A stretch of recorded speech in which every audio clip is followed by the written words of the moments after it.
خب فویلمون رو پیچیدیم، لایه نه باریک نه خیلی کلاه. بچه ها نگاه کنیم زاویه چقدر خوبه. به شکممون تکیه میدیم به صورت ضربه دری. فاطمه بدو پایین، به صورت ضربه دری مواد رو میزنیم، خیالمون راحت بشه همه جای مو مواد گرفته. حجم مواد رو از بالا میکشیم میاریم پایین.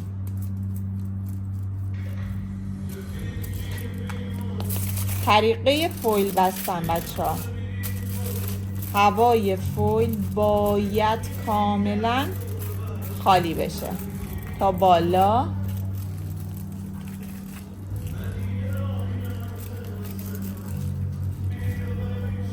کاملا هوای فویل خالی شد. اینم امضای کار ما.